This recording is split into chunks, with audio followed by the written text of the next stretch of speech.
Спасибо, что вы сегодня подошли. Тема у нас замечательная – декор в архитектуре бурятских буддийских храмов.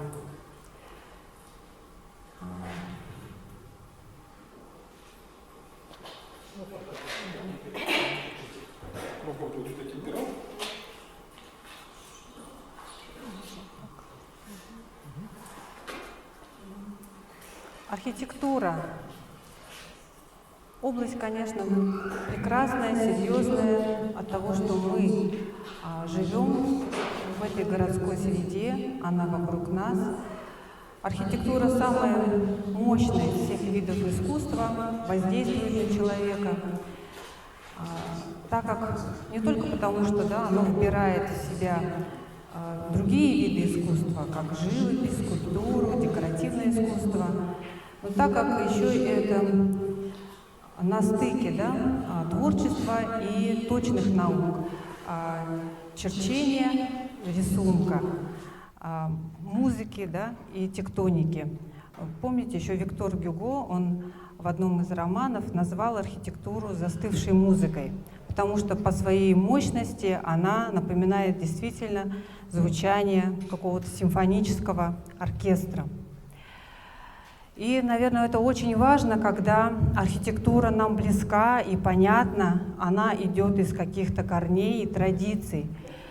И когда непосредственно горожане принимают участие в каких-то проектах, в частности, мы с вами посмотрели сегодня ролики, и меня больше всего, наверное, в первую очередь захватывает то, что в тех же муралах с надписями, с ИНУ и другими текстами, школьники могли принимать участие, состоялся живой диалог, могли общаться художники, школьники, учителя, жители. И архитектура, конечно, поэтому должна быть частью культуры. Тогда это будет развитие, тогда это будет не просто коммерческие застройки, и просто строительство, это будет город с историей. И статус архитектора в этом плане, он, конечно, уникален, потому что именно архитектор, он и создает авторские проекты, которые создают эту уникальность. И мне бы просто хотелось провести параллель. Архитектурные традиции — это такая сложная вещь, конечно. И например, бурятское декоративно-прикладное искусство, у нас очень сильные традиции. И если представить, такую проекцию, и с тем же путем, с тем же натиском развития идет развитие архитектуры. Но в советское время были архитекторы, вообще была задача использовать, применить бурятское художественное наследие в жилой застройке, в светской архитектуре. И здесь надо вспомнить имя первого бурятского архитектора Андрея Романовича Вампилова, которому принадлежат ряд проектов. Это, например, и Дом радио в центре, на площади Советов, и не сохранившийся есть такой стадион 25-летию октября, проект Иволгинского Цакчин-Дугана и проект Дугана Калачакры на Верхней Березовке. И он очень был, так сказать, влюблен, уже в 50-х, 60-х, 70-х годах он применял очень смело какие-то мотивы, например, бордовый фриз или знаки Толи. Он был дружен с Людвигом Карловичем Минертом, они вместе создавали проекты, благодаря которому у нас есть сегодня огромная, прекрасная, хорошая база по исследованию теории архитектуры. И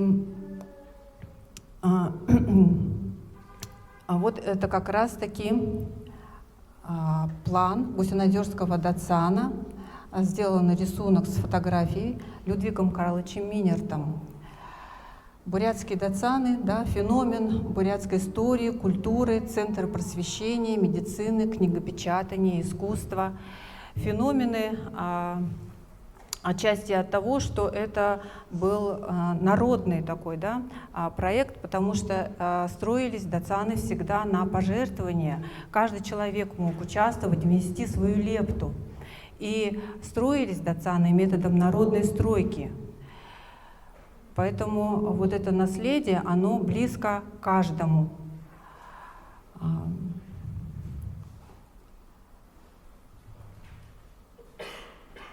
Здесь как раз мы видим планировку буддийского монастыря, к чему пришли бурятские дацаны к середине XIX века, начиная буквально с XVII века, да, с войлочной юрты за небольшой, в общем-то, период, да, для истории век, проделав такой огромный путь вот, к таким мощным ансамблям архитектурным.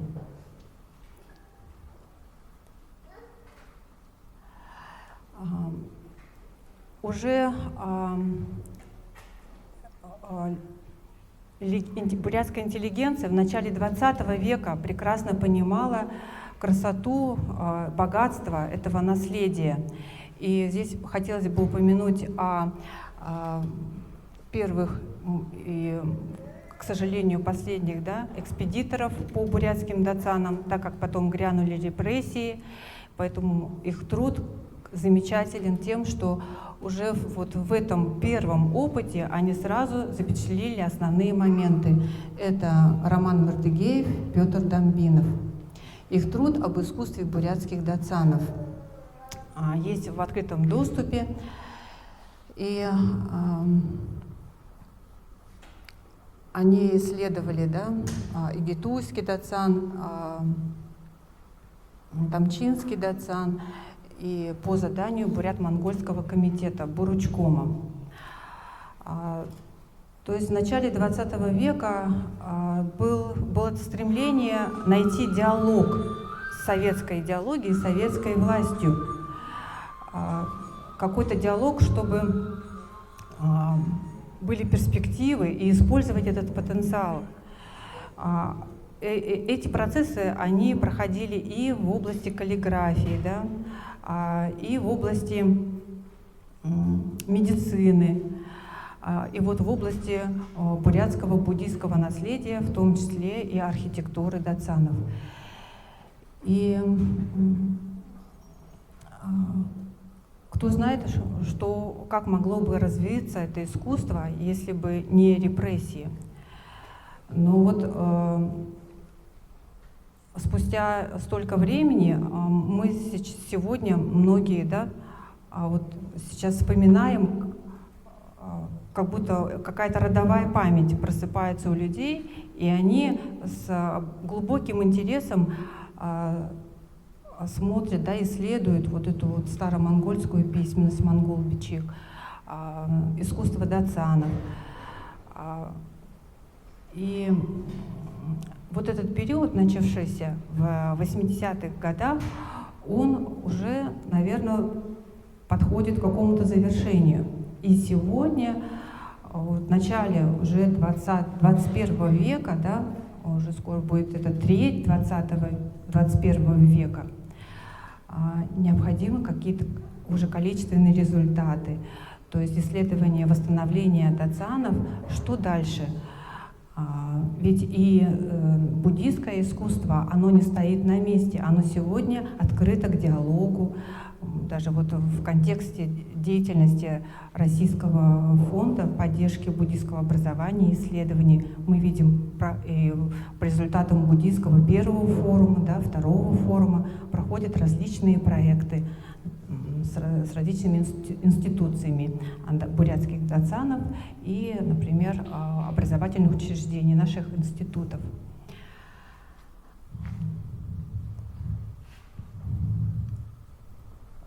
Вот на этой фотографии Дуган Калачакры, Дацан Хамбын Хуре. Проект Андрея Романовича Вампилова, 1994 год. И скульптурная композиция львов.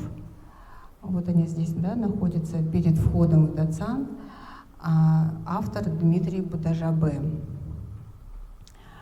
И мы видим, как Андрей Романович Вампилов, он применяет различные национальные мотивы вот, в архитектуре, да, храма. В то же время здесь есть и, конечно, какие-то канонические черты. И вот сегодня, наверное, одна из основных задач — это рассмотреть, что же такое декор, собственно, да, а именно декор, он составлял вот эту характерную особенность бурятских храмов в большей мере. Ну, также, конечно, и планировка, и объемная композиция. А вторая задача — какие черты именно характерны для бурятского декора. И третье — это то, что сегодня может быть применено в дальнейшем, уже в современной светской, общественной, гражданской архитектуре, в современном пространстве. Вот даже на примере строящихся наших знаменитых центров, да, художественных, как Театр Байкал и Национальный музей.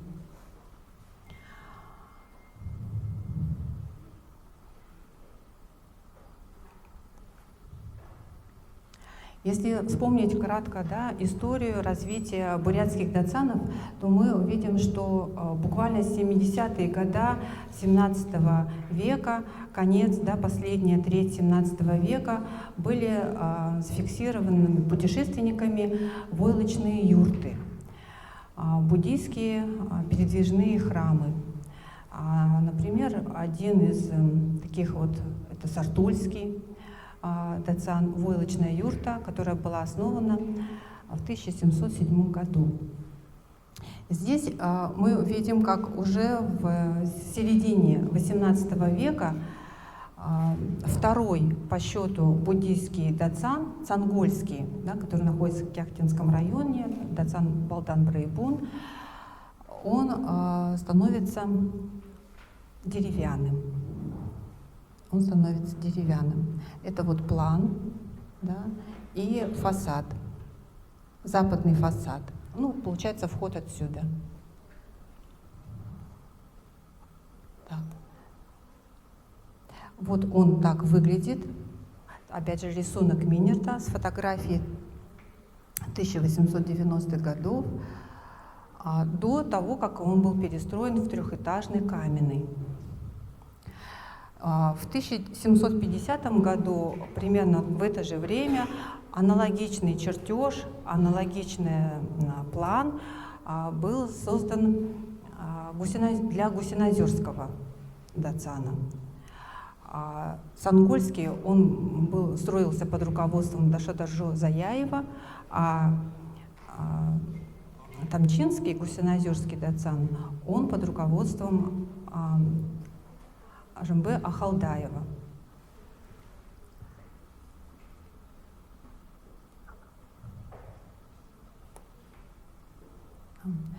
И здесь надо сказать, что мы видим по планам, как вот мандала, да, буддийская модель Вселенной, она была очень важна для бурятских лам. Она стала основой для строительства и проектирования храмов. Примеры опоры именно на мандалу, их не так много. Это буквально храм Самье, да, вот в Тибете, основанный в VIII веке под Масамхавой. И вот бурятские ламы, они опираются на мандалу. И несмотря на сложность, они идут по этому пути, берут ее за основу, со всей вот, характерной, наверное, для бурятского менталитета правильностью, ответственностью и, конечно, пониманием, что это основа учения Ваджраяны. Ваджраяна — алмазная колесница, где в основе идет тантрическая практика. Мы видим здесь вот песочную мандалу, да, это Джут, Дуган и Волгинский датсан. И вот трехмерная мандала.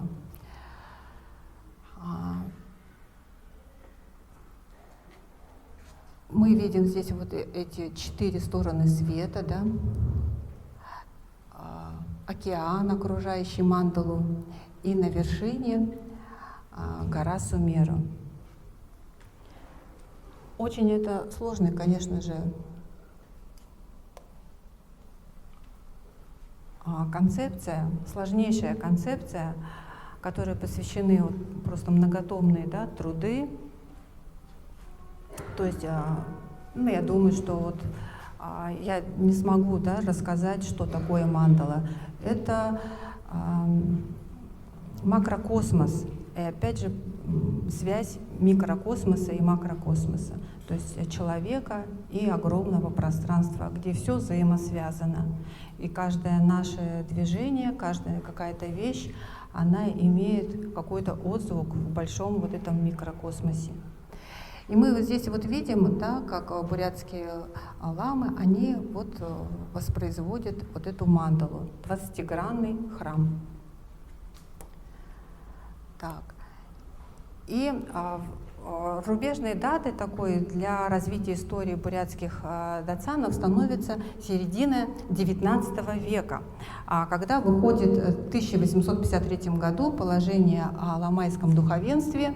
Вот список бурятских, да, датсанов, их 34. И вот в этот момент начинается бурное развитие, перестройка, наделение вот этих храмов декором, который мы уже привычно видим, да, вот на фотографиях, которые сохранились в наше современное время. Так что датсанов, которые сохранились в XVIII веке деревянные, да, их нет. Мы их не сможем увидеть, только за исключением вот нескольких рисунков и планов. Появляются вот такие трехэтажные и трехъярусные цакчины, каменные, да, в основании, и второй, третий ярус деревянные. И мы видим, что они уже разительно отличаются. Здесь очень выраженная вертикаль, объемно-пространственная композиция, да, мощная. Это 3 яруса, это обширный такой насыщенный декор, да, вот все эти детали.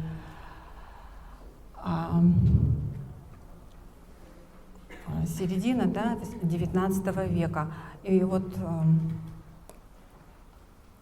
Цугульский Цакчин Дуган, давайте вот посмотрим. Тоже, при том, что каждый датсан в каждой своем аймаке имел какой-то свой характерный облик, какую-то свою характерную черту. То есть был определенный набор художественных средств, которые варьировались.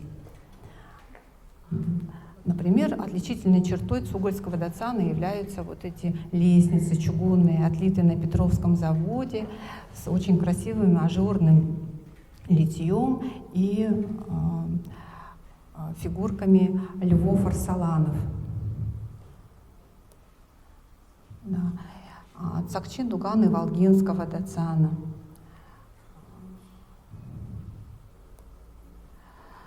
Вот здесь вот внешний вид всего ансамбля архитектурного, Кижингинский датсан. Здесь, например, интересная черта — это роспись входной главного южного фасада первого яруса росписями 4 махасидхов. А роспись, она не была характерна вообще для бурятской вот, буддийской архитектуры. Больше были, конечно, танка, скульптура, декор.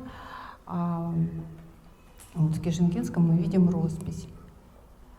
Так, ну вот уже и современные. Тегил Хамбын Дуган, дворец 12-го пандита Хамбуламы Даша Дажи Тегилова. Джуд Дуган и Волгинский датсан. Цангольский датсан. Ну, это, конечно, вообще уже такая традиция, расцвет. Это вот в Якутии.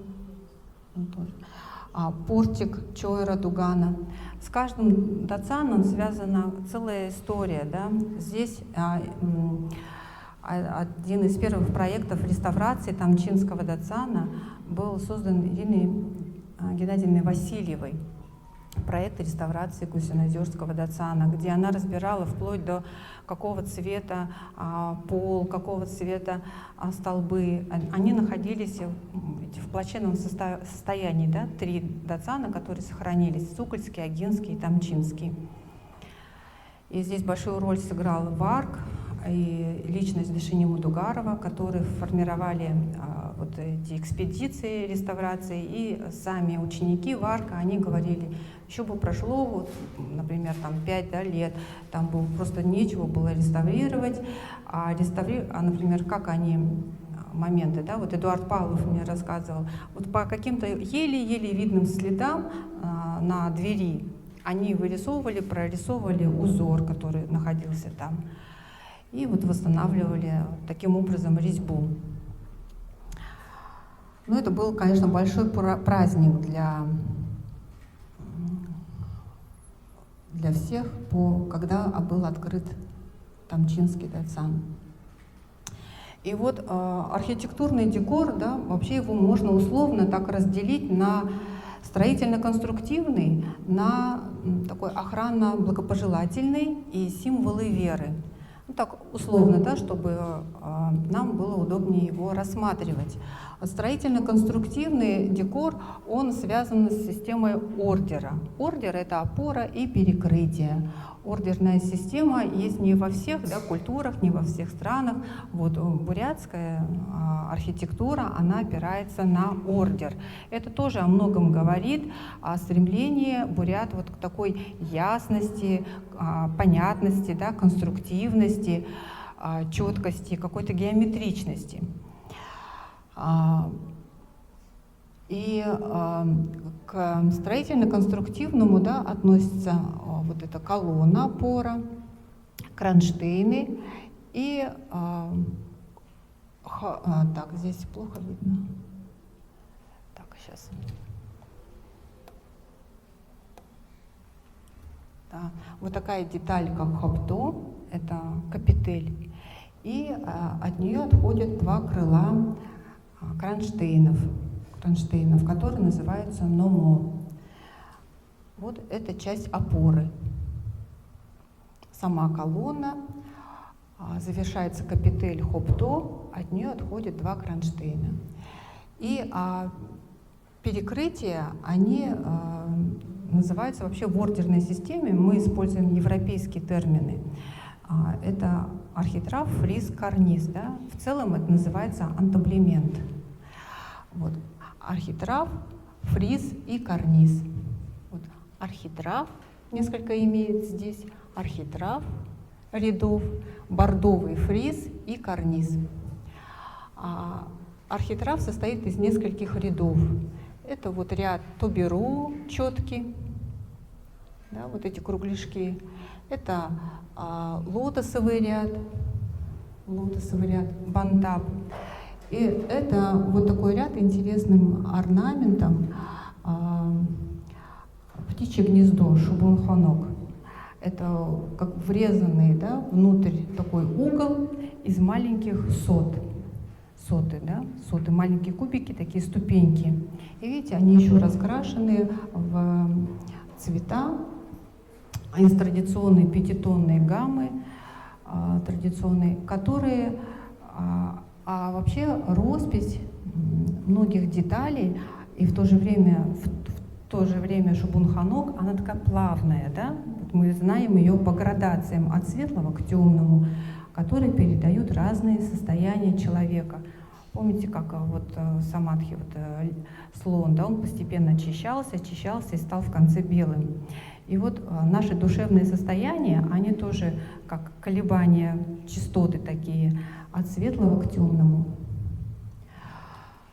Затем вот фриз, да, бордовый, но эта характерная деталь пришла из Тибета, так как в Тибете вот, как раз-таки вот эти стропила, балки торцевые, они тонировались специальным раствором, чтобы хорошо сохранилось дерево, и приобретали бордовый цвет.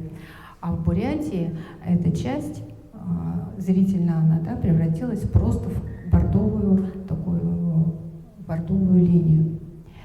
И перекрытие завершают вот такие вот торцевые палочки уня. Они, в общем-то, такие набивные, как бы такие декоративные, но они действительно пришли больше с такой конструкцией китайской, да, системой доугун. Вот мы видим загнутый угол крыши, но доугун, вот эта система загнутых углов крыш, она по своей сути каркасная. То есть бурятские строители, они ее переработали. Они просто вот создали такой плавный изгиб крыши.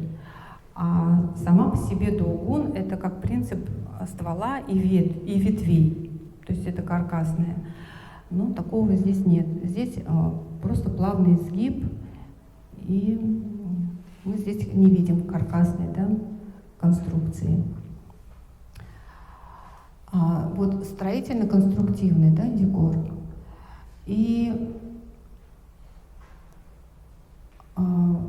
к охране такому благопожелательному вот декору можно отнести разные символы, например, на дверях, да, вот изображение 4 сильных животных. Есть такая прекрасная книга Роберта Бира, человека, который посвятил около 30 лет жизни тому, что исследовал буддистскую символику, тибетскую символику. У него очень хорошо написано, да, можно почитать. И охранные такие благопожелательные символы, к ним относятся, например, вот изображение макар на углах крыши, потому что это такие вот гневные, да, животные, гибридного такого типа, химеры, полукрокодилы, полузмеи, полульвы. Вот. И они защищают, отпугивают. Вот. Например, декор на дверях. Мы здесь видим такие вот орнаментальные панно на дверях. В центре шоу. Это символ долголетия. Да, от него такая розеточная композиция круговая, от него отходит уже ряд алтанхэ, это молоточковый орнамент. И все заключается по внешнему ряду в лотосовый такой узор. И вот здесь по углам мы видим зооморфный орнамент, зооморфный с навершиями, да, зооморфный орнамент. И часто дверь, портал дверей, так же как и окон, украшался теми же конструкциями, теми же элементами, что и с антаблемента.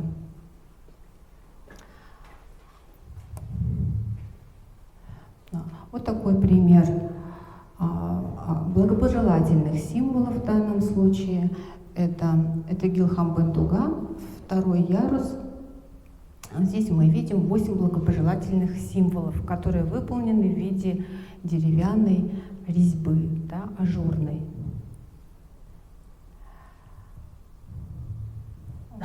Здесь просматривается вечный узел, да, раковина, лотос. А знаете, вот что Роберт Бир написал в предисловии к этой книге «Энциклопедия буддийских символов»? Он написал, что чем больше я учил, все это изучал, тем больше я на это смотрю, тем в итоге я понимаю, что я мало чего знаю. Потому что это вот буддийская вещь, она такая вот удивительная. Есть такая притча о том, как человек сравнивается с сосудом. Да? То есть он или заполненный, ну, наверное, когда человеку как бы не надо, не может же он впитывать все, да, все и вся. И когда сосуд, он не имеет донышка, то есть вроде в него все вливается, но вот не задерживается. Бывает даже такое, да? Вроде прочитаешь, а потом думаешь, что прочитал, берешь еще раз читаешь, да, или самое интересное, когда еще проходит время, и ты точно помнишь, что это читал, а про что читал. Вот. Ну и нет, донышка, да, вот надо, видимо, что-то по-другому подходить. И когда сосуд, с ним все в порядке, и он открыт, значит, время пришло, и можно вот впитывать знания.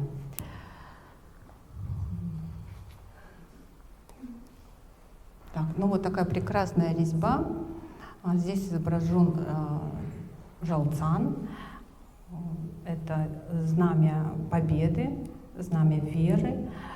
Его ставили на крышах тибетских храмов как знак победы от школы Гелугпа.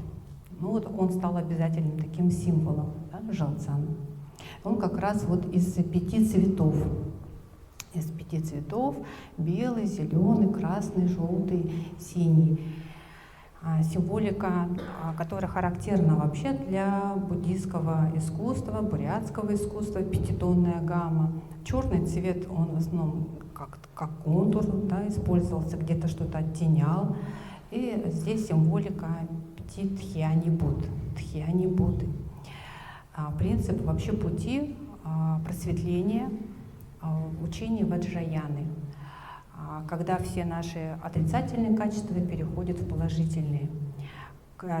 Вот к Ваджраяне, например, к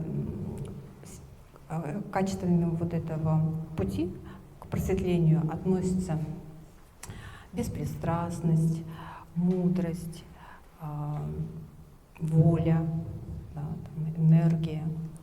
И каждый тхьяни Будда — это каждое божество, например, там Ратна Сабхава, Амугасидхи, каждый отвечает за свой цвет, а у каждого своя сторона вот в этой структуре мандалы.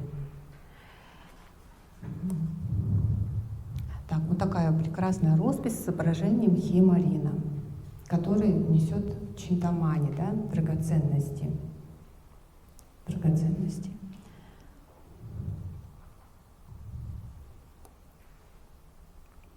Вот, да, еще 8 буддийских благопожелательных символов: жалцан, рыбки, да, чинтамани, лотос, белая раковина, узел, зонт и колесо. Так, сейчас. И к охранным символам относится вот такой тоже сложнейший символ. Это монограмма калачакры. Здесь написано 10 слов, это мантра калачакры. От нее тоже можно сделать проекцию на тоже построение мандалы калачакры.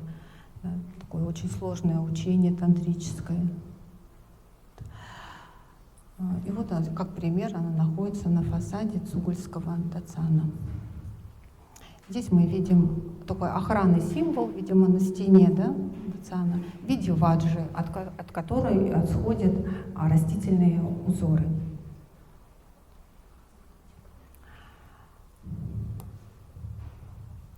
Да. Ну и вот дверная ручка, такой маскарон, тоже охранный символ. Видите, все разные техники, где-то резьба, где-то литье, где-то чеканка, медь, да, бронза, роспись, другие. И хотелось бы сказать, что вот мы с вами рассмотрели строительно-конструктивные, да, элементы декора, мы рассмотрели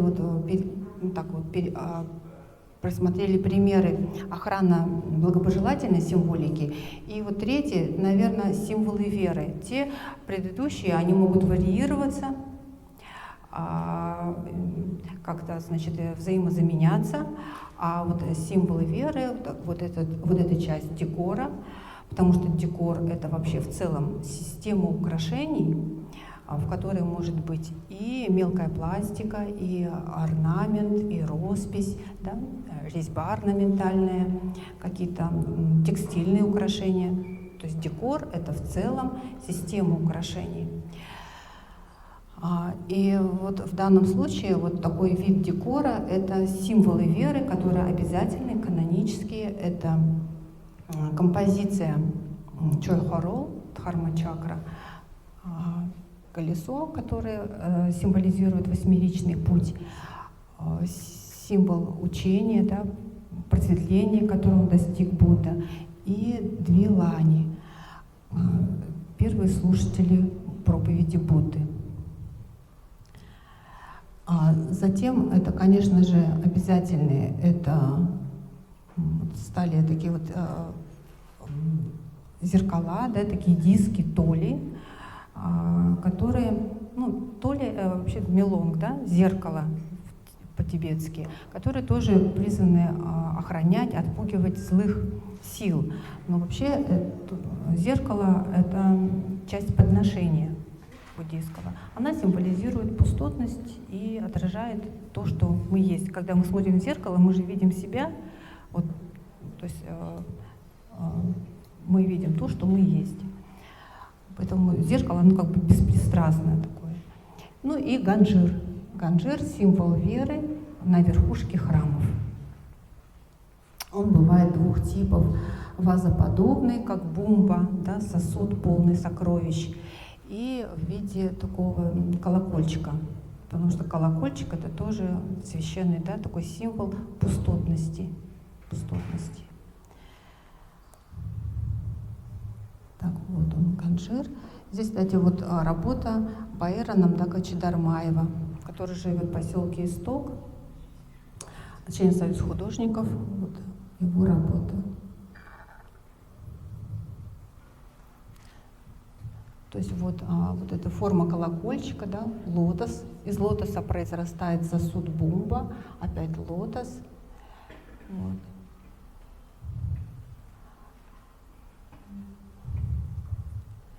И дальше там еще заканчивается такой драгоценностью. Драгоценностью или вот таким огненным символом. А огонь, ну, здесь может быть плохо видно, огонь — это символ мудрости. Вот как у божества Манджушри, да, в руке меч, он окружен вот как раз этими языками огня, да, пламени. То есть это энергия мудрости.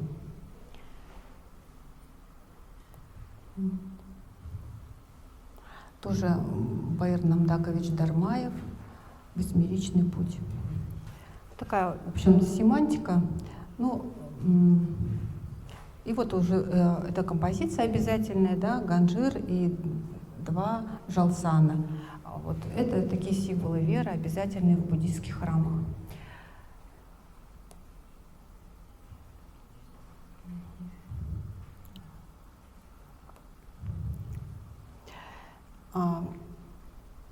И я хотела вам, в общем, такой, как бы сказать, предложить такой вопрос.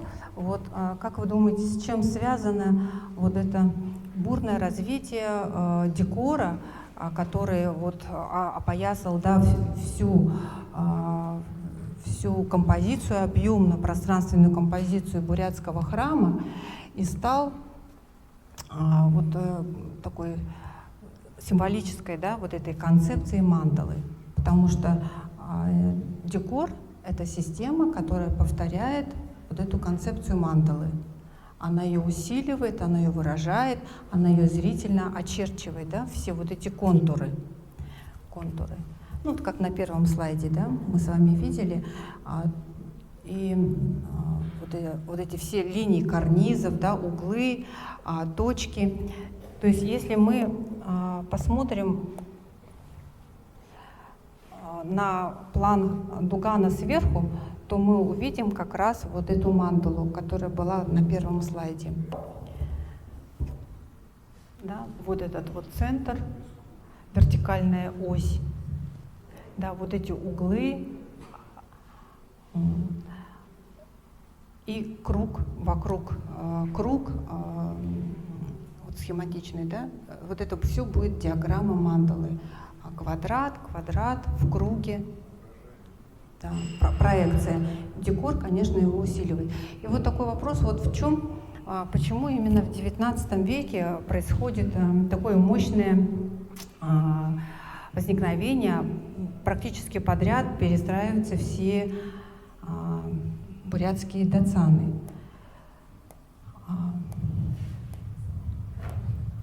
Вот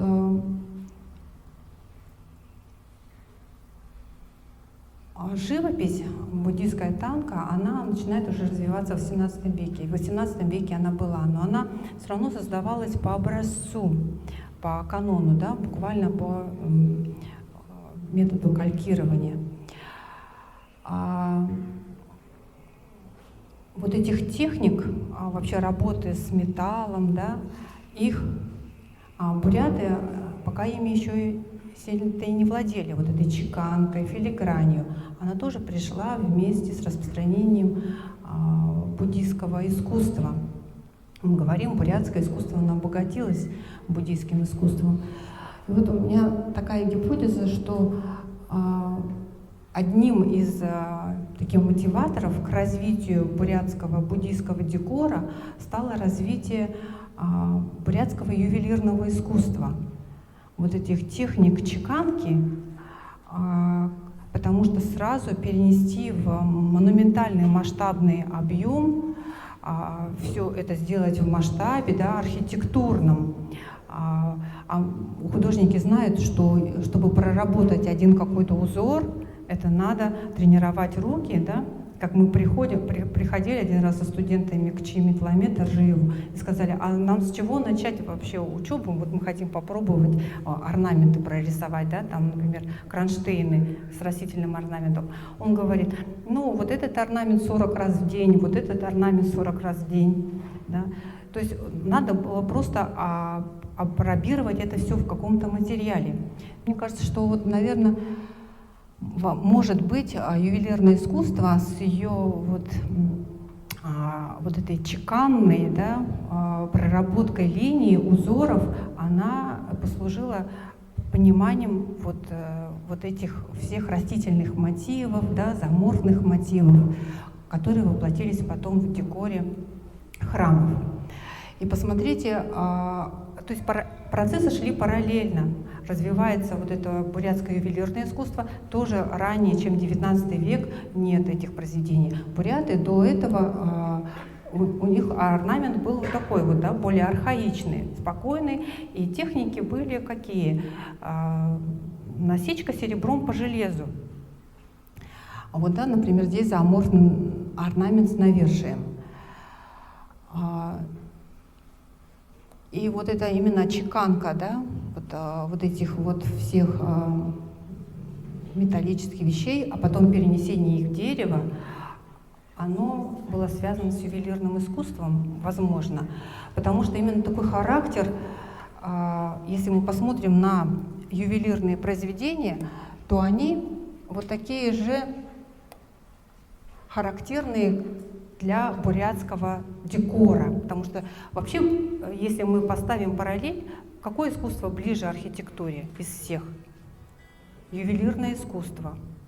Из всех видов, да, изобразительного. Это ювелирное. Потому что это тоже конструкция, конструктивность, на которую надет вот этот декор. И видите, бурятское вообще искусство, оно было характерно для него, такая строгость орнаментальная, ясность композиционная,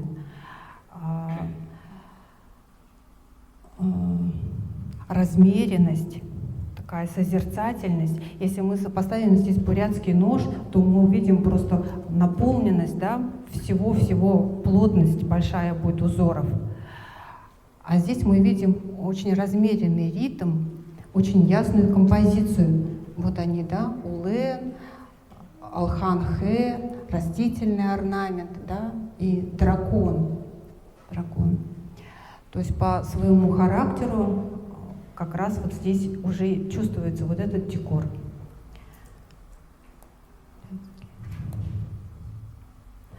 И вот, конечно, бы хотелось сказать о мастерах, художниках, которые уже в 20 веке, да, работают с бурятским буддийским декором. Это Хотя очень многие, они не называют себя, потому что говорят, что мы отдаем вот дань буддийскому искусству, а наше имя уже не важно. Это вот Владимир Павлович Урищенко, который, вот я хотела же зачитать, он учился у Дашимы Циденова. И я хотела зачитать вот несколько строк о бурятском характере искусства. Бесхитростности узоров, в сверкании гладкой поверхности металла, в общих пропорциях явственно проступают черты, издревле присущие произведениям бурятских кузнецов.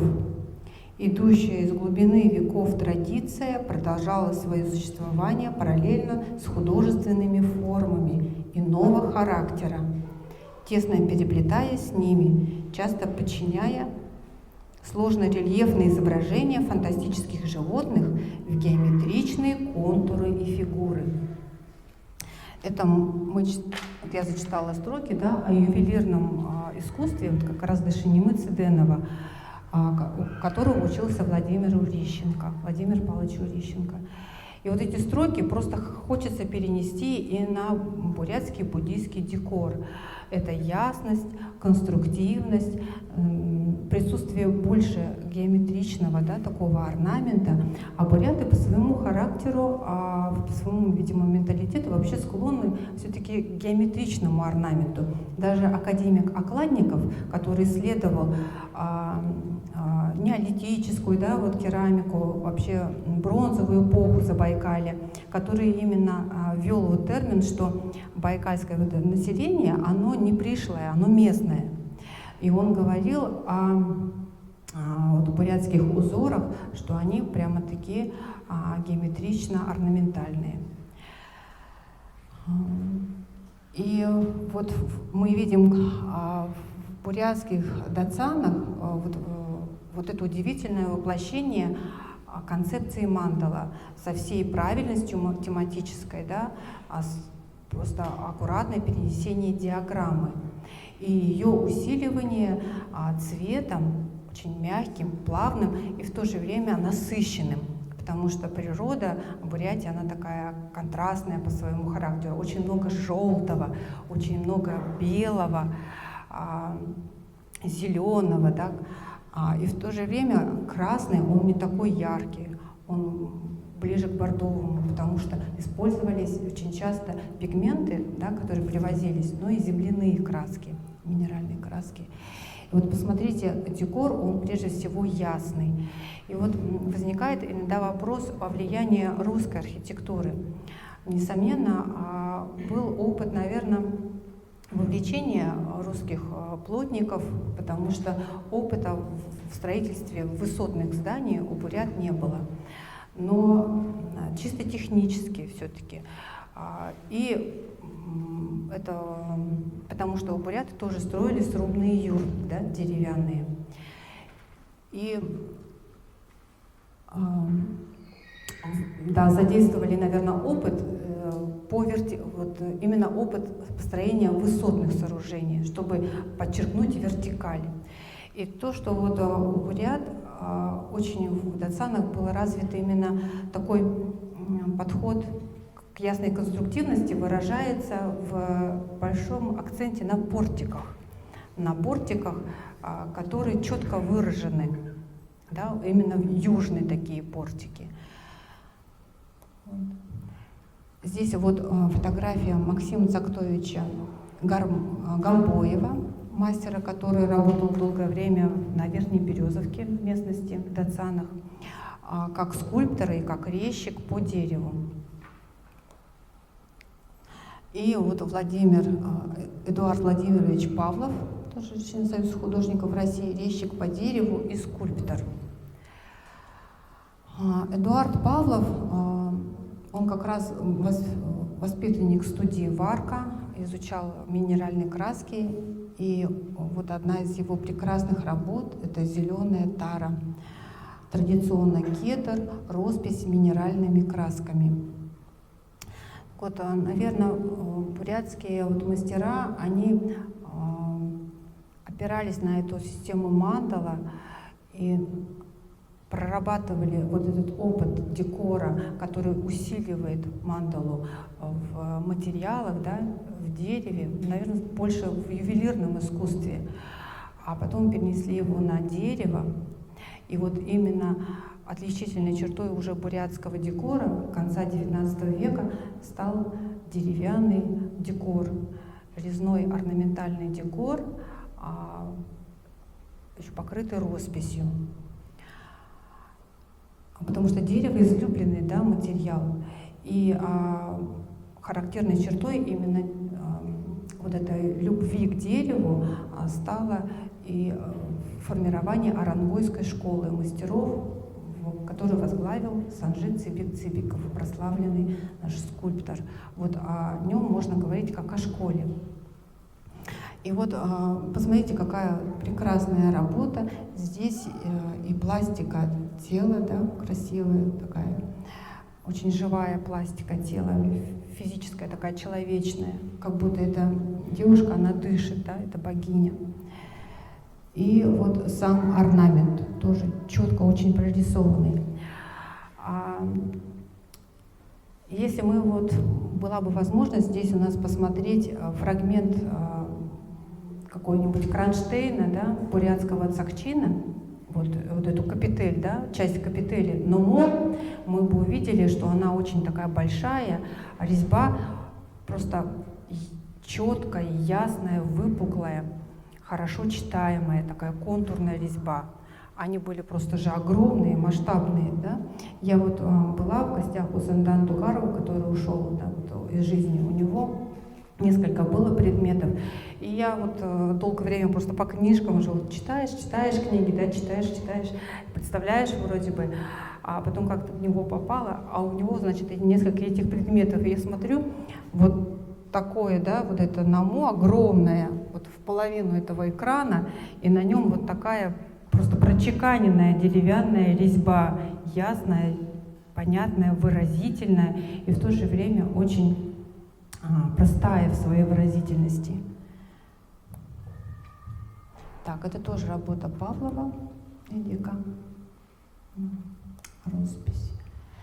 Так, и подходя вот уже к такому моменту развития буддийской, да, бурятской архитектуры, мы говорим, что 20 век он поставил вообще новые задачи перед искусством, потому что это век бурных изменений, и одной из гордостей вот в бурятской истории буддийской архитектуры является, конечно, Дацан в Санкт-Петербурге, как пример очень интересного соединения, синтеза бурятской традиции тибетской и в то же время европейской, да, и русской стиля модерн. Содружество художников, да, бурятского духовенства, архитекторов, да, петербургской элиты, Рерихов, да, там находятся витражи. И вот я хотела вам показать вот фрагмент, да, этих прекрасных витражей по эскизам Рериха. И вот вопрос, что может быть в дальнейшем, какие интересные перспективы у нас. Они были уже в начале 20 века. Иногда проводят параллель между 21 и 20 веком, да, начало. На самом деле они же очень похожи, начало индустриализации и начало нашего времени, цифровизации. И здесь вот хотела привести пример работу Екатерины Владимировны Салхановой, которая посвящена буддийскому храму в Петербурге. Вот она находится у нас в зале, Екатерина Владимировна. Представьте, пожалуйста. Да. Да. И как раз она очень интересно описывает реконструкцию, да, возможности вот этого знаменитого памятника.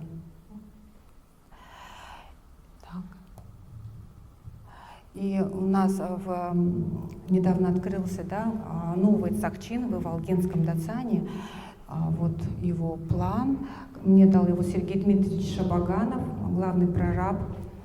С его позволения, да, вот я его внесла в статью которую готовлю, вот этапы строительства. И здесь очень тоже много интересных материалов. Когда я спросила у Чимитламы, он сказал, да, здесь есть и терракот, здесь есть и венецианская штукатурка, здесь и есть и какие-то интересные, да, вот, новые материалы, стекло, да, там синее, да, там стекло, тонированное стекло. То есть мы не стоим на месте, искусство, оно идет в ногу со временем, и ведь дацаны, они должны прежде всего отвечать запросу времени. Они должны идти вместе, да, со временем. И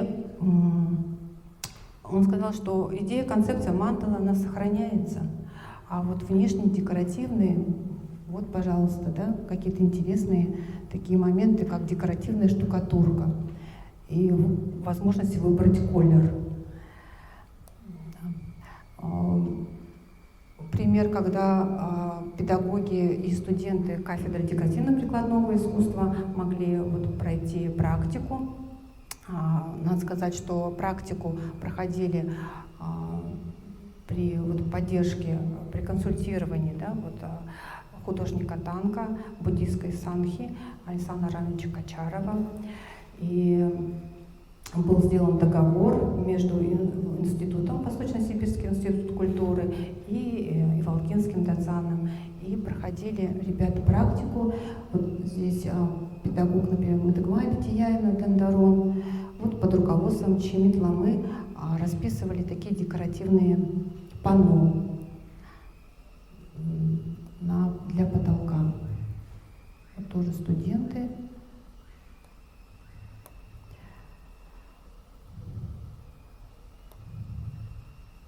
И вот в заключение хотела бы сказать вот в этом тоже интересном месте, которое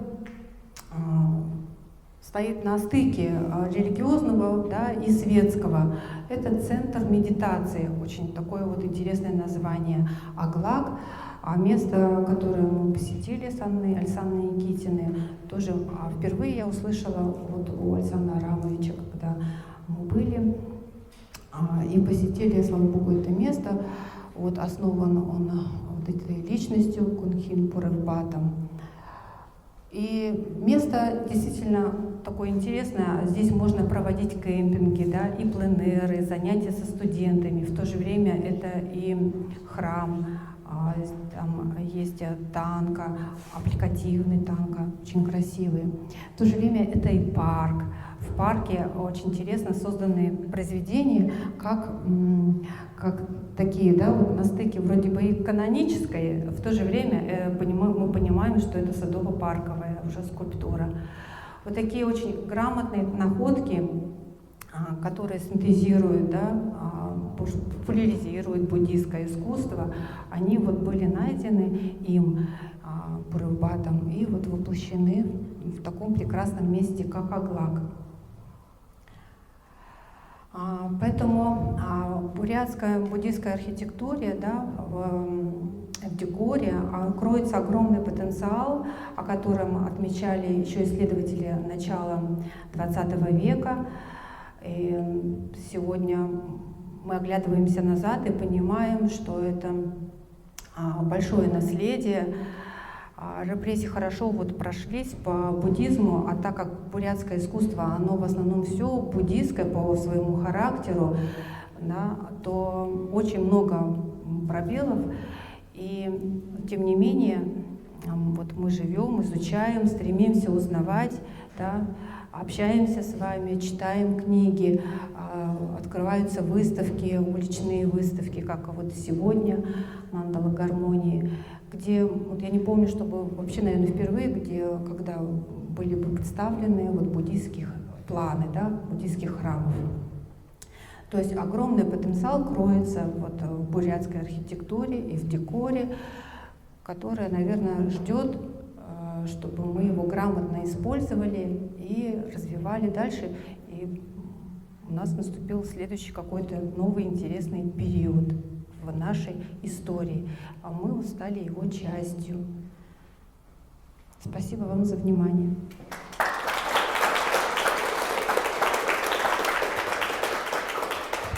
Спасибо. спасибо огромное за такую академическую фактическую лекцию.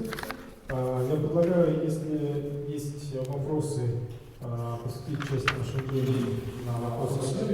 Вы можете задать. И микрофон. Пожалуйста, представьтесь. Здравствуйте, меня зовут Кузов. Я хотел спросить про выключение. Они вообще сохранены, но можно увидеть, как они выглядят.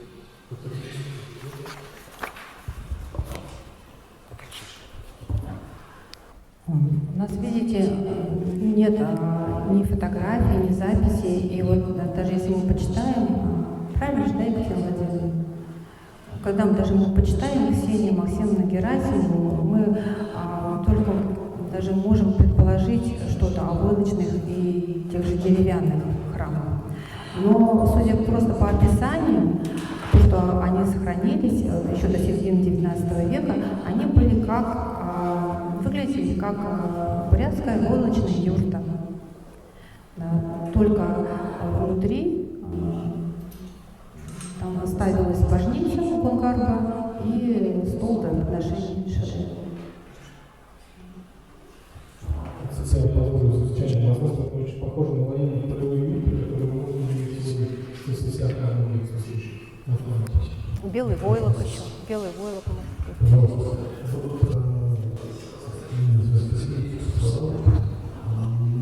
На сайте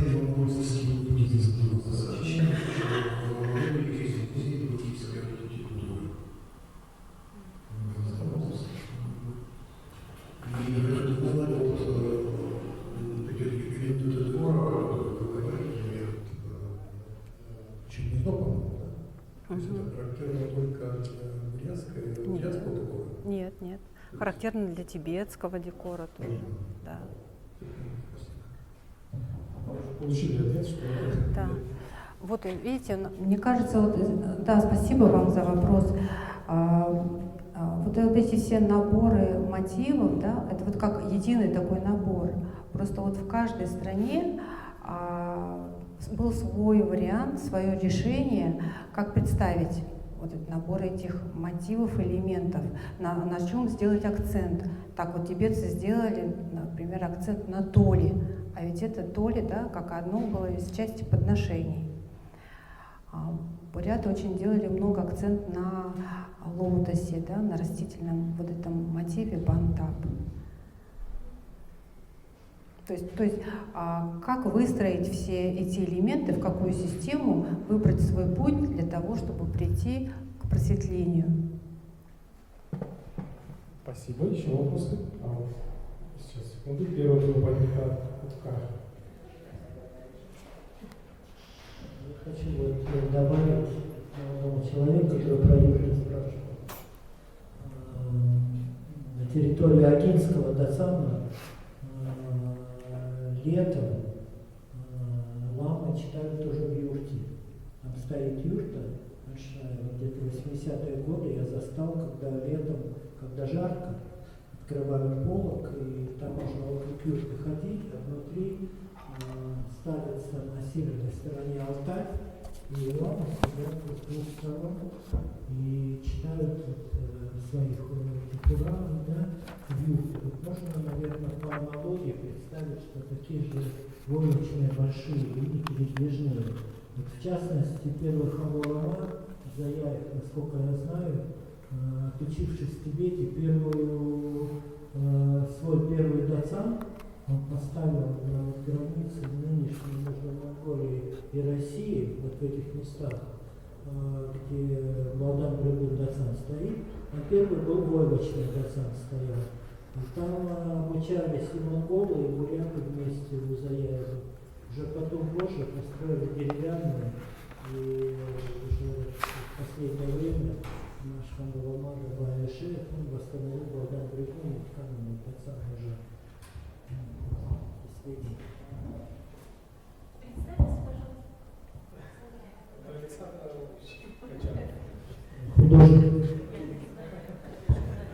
Я просто думал, может, уличные юрты, они так же, как и мандалы, как бы, ну, тоже проекция мандалы, и может там они по-другому выглядят, другой дизайн думал, не так, как их обычно.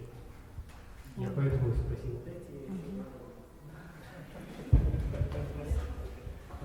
Да, первые дацаны, как и юрты, они так как юрты и были, наверное. Это к мандалам не имеет отношения.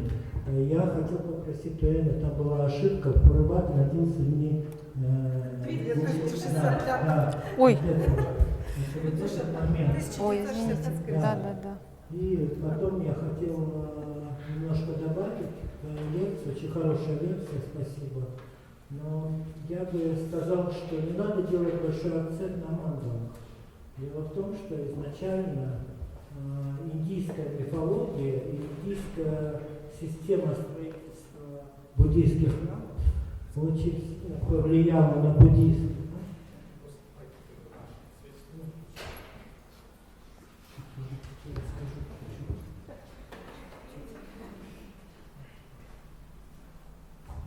Чуть-чуть я добавлю, потому что ты рассказала.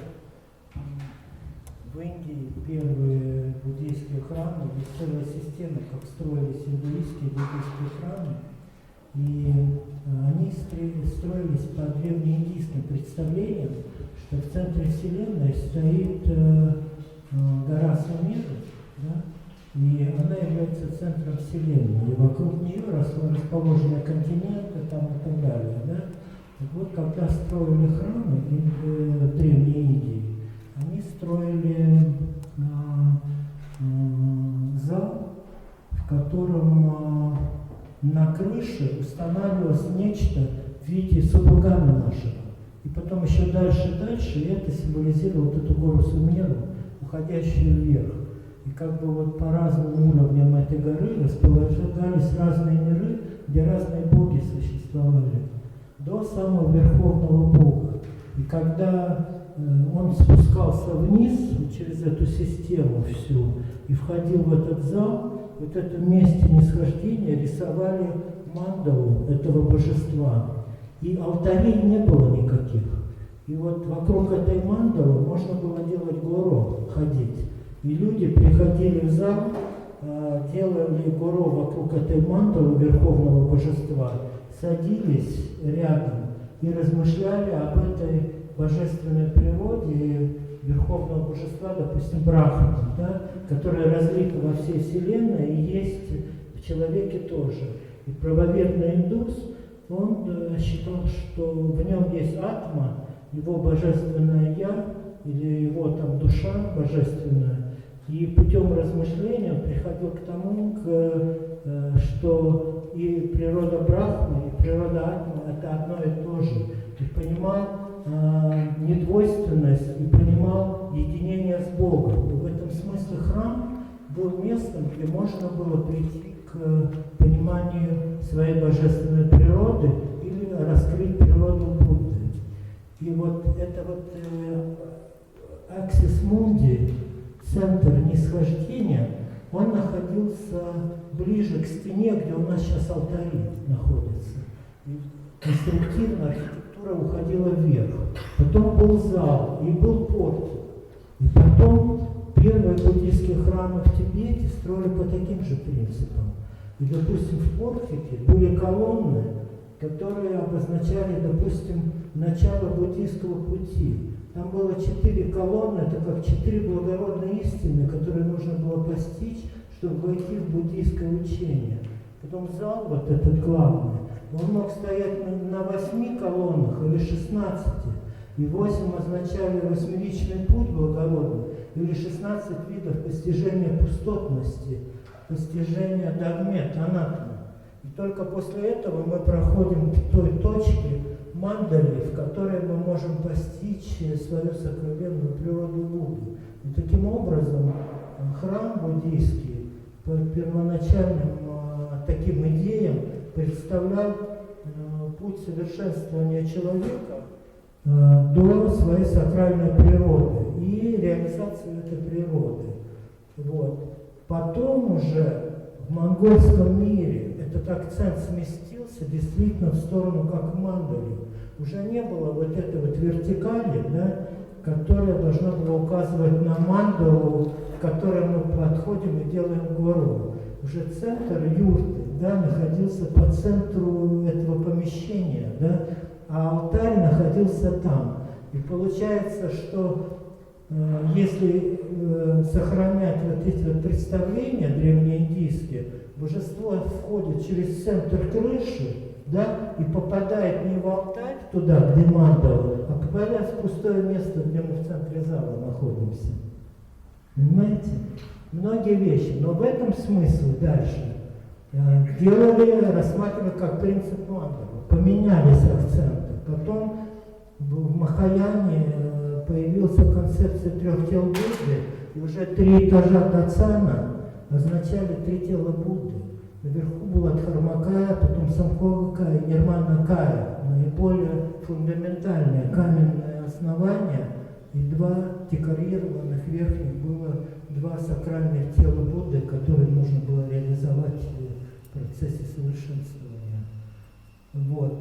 А вот эти вот вещи, это принципы есть, вот ты говорила, там вот на Жалцане 5 цветов, это 5 мудростей Будды, действительно, которые у нас представлены вокруг мандалы. Вот они здесь. Это пламя, Ешегиме, пламя мудрости вокруг. Это защитные круги вокруг мандалы. И, кстати, большинство элементов на декоре, они отражают эти защитные круги. Но для того, чтобы прийти к сокровенной природе Будды, вот эту мандала чакра-самвары, нужно пройти через круг кладбищ. 8 кладбищ. Эти 8 кладбищ означают 8 видов концептуального мышления человека, очень грубого мышления, когда мы разделяем весь мир на себя и внешний мир, делим недвойственность на 2 части и начинаем все анализировать и приходим к неправильным концептуальным представлениям. Вот йогин в процессе совершенствования должен понять приходящесть и неправильность разных концептуальных построений, размышляя над природой анатомы на кладбищах, на этих как бы. После этого проходит к кругу защитного 5 мудростей. Нужно свои 5 клеш трансформировать в 5 мудростей Пятитьяни Будд. После этого ваджерный круг защитный – это стабилизация, сосредоточение в человеке. После этого идет лотосовый круг, который означает чистоту, и в этом смысле лотос – это не просто декоративный элемент растительный. Лотос означает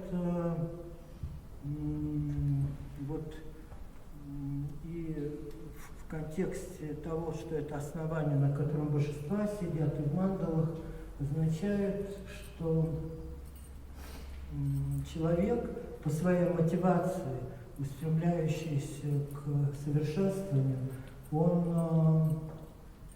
как сказать, должен быть чистым, иметь чистую мотивацию и иметь чистую относительно абсолютную бодхичитту. В общем, там идет буддийская терминология определенная, на котором все это базируется. И вот пройдя вот эти разные уровни очищения, совершенствования, понимания, сосредоточения, мы приходим к центру, входим в мандалу, только после этого. Вот это все, это ученика ведет учитель, готовит его, учит, как учиться, проходят все предварительные практики и вводят в мандалу. И здесь уже дается посвящение там, и практика. И вот в декоративных элементах, так или иначе, это мы называем лёлаги кинхор, это двухмерная мандала, это трехмерная. Практически мы видим отражение таких же разных элементов. И эти элементы рассказывали старые ламы архитекторы. Конечно, многие архитекторы, которые делали православные церкви, они этого символизма не знали. В тантрическом искусстве и в учениях Ваджраяны говорится, что тайны тантры можно рассказывать только посвященным. Поэтому, конечно, кто это не рассказывал, дедушка и мама говорили, вот здесь надо такие декор делать, такого цвета. И это все хорошо выполняли, да, но смысл, значение вряд ли знали глубоко. Есть виды интерпретации, внешние, внутренние, да. Внешняя ориентация связана, допустим, с вещами, которые люди рассказывают. Тайна связана с вещами, связанными с нашей тонкой психической природой. И тайна внутренняя, и тайна связана с сокровенной природой сознания изначально, которая в местах природы люди. И поэтому вот эти вещи уже ламы образованные, которые занимаются практикой, они знают. Естественно, архитекторам про это вряд ли кто-то много рассказывает. Хотя в структуре так традиционно и сохраняются очень многие элементы архитектуры. Поэтому все заканчивалось. Наши специалисты знают историческую часть, и многие вещи знают, но какие-то вещи в книгах не описываются, поэтому это надо, если кто-то интересуется, спрашивать у лам, которые занимаются этой буддийской практикой. Спасибо. Спасибо, Алена. Я практически задел для следующей лекции. Александр Иванович, придется вас попросить продлить это уже в отдельных ваших выступлениях. Но так как у нас сегодня все-таки лекция больше посвященная не символизму, а конкретно таким вопросам прикладного характера в плане декоративности, фигуральности, это, наверное, да, я полностью согласен с тем, что есть огромная сила символизма, и все учение буддизма, оно, собственно, пронизывает в том числе и абсолютно такие, может быть, функциональные вещи, такие функциональные индустрии, как архитектура. Но я думаю, что сегодня мы все-таки или продолжим, или будем уже заканчивать дискуссию, если еще есть у кого-то вопросы. Да, я предлагаю еще последние два вопроса. Вот по очереди все-таки была девушка. Сейчас. Я думаю, что буддизм все-таки подразумевал вот это простое восприятие, да? Простое восприятие, не сильных философии, а вот именно на уровне пластических визуальных искусств для вот этого уровня восприятия такого визуального, эстетического, ну как тоже как один из вариантов приближения к красоте, да, буддизма. Я даже, когда я изучала, родители говорили: ты не уйдешь случайно там в более какие-то серьезные темы? Я говорю: нет, наверное, у меня не хватит познаний в области философии. Здравствуйте, меня зовут Аяна, студентка первого курса направления ландшафтная архитектура. У меня вопрос: какие элементы из нацанов можно использовать в светской архитектуре? То есть современной архитектуре, что можно нам построить здесь? Что можно сказать? Ну, вот я думаю, что строительно-конструктивные и можно, да, строительно-конструктивные, они такие функциональные, которые мы вот разбирали, да, вот. В данном случае вот система бурятского ордера. Но уже посложнее, наверное, с охранно-символическими, потому что ваджу, где тоже попало, не разберешь, немножко сложнее. И я думаю, совсем уже не надо было бы трогать символы веры. Канджир, да, колесо, плани, вот, такие более иконографические, канонические символы.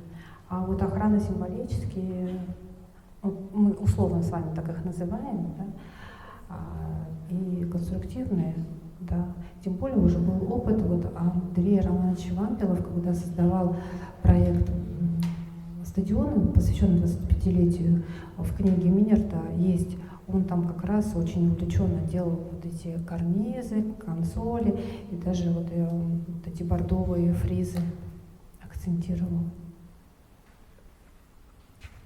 Спасибо большое за ответ, за Понятно, вопросы и да? за ответ. Еще один вопрос. Меня зовут Сергей, предприниматель.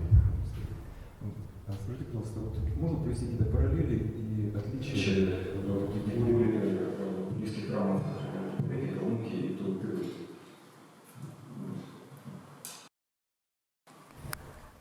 Екатерина Владимировна, пожалуйста. Пожалуйста. Екатерина Владимировна Асалханова непосредственно занимается этой темой, не раз была приглашена в Калмыкию. Вот, передаю вам. Добрый вечер. Ну, в Туве я не была, да, вот лично не видела храмы, да, тувинские. Заходила в них. В Калмыкии я была, вот, в Золотой обители Будды Шакьямуни. Там, конечно, великолепные росписи. Вот, стены расписаны тибетскими мастерами, художниками. В чем отличие? Ну вот там это же современное здание, да, вот, Золотая обитель, да, Будды Шакьямуни. Но в Калмыкии сохранились и хурулы старинные, да, Хашутовский хурул, да, по-моему, называется.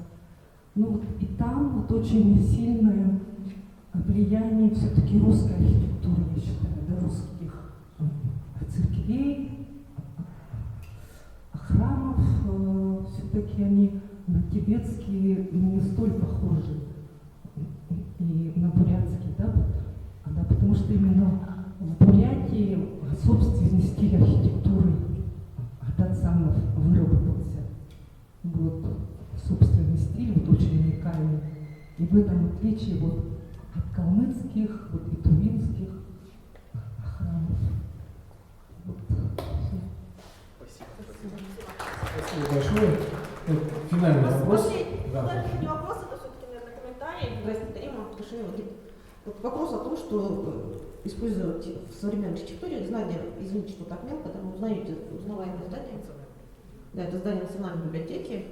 И то, что мы видим наверху, вот я всегда не знаю даже, как это описывать туристам, говорю, видите, вот это вот здание какое-то, ну, то есть мы-то с позиции того, что мы показываем, и можно немножко группу пошевелить, сказать, а как вы думаете, что здесь находится? Ну, большинство туристов говорят, ну, наверное, пенсионный фонд, или социальный фонд, они жили в Национальный банк, они такие еще говорят, они же любят у нас тоже такие. Вот, а Национальная библиотека. Но вот здесь, мне кажется, как раз вот в виде ганжина, да, сделано оформление крыши. Ой, вот, ну, ганжин, мне кажется, здесь, пожалуйста, просматривается, да? Ну что ж, это еще раз подчеркивает необходимость, так скажем, и актуализации дискуссий на эту тему, потому что вопросы дискуссионные и не совсем однозначны, но это означает, что нам всем еще и больше нужно, наверное, погружаться в наследие, богатое наследие нашего большого региона. Вот. И я хотел бы для заключительного слова передать микрофон Яну Скарте. Спасибо вам за диалог, за общение. Желаю нашей Бурятии процветания и беречь наше буддийское наследие и понимать наше своеобразие, самобытность, то, что она сохранялась и приносила нам благо в нашей архитектуре, в нашем образовании, в нашем искусстве. И, слава Богу, у нас есть прекрасное художественное, теоретическое, историческое наследие, книги, примеры, уникальные фотографии, которые всегда с нами и могут нам помочь во всем этом разобраться. Спасибо большое.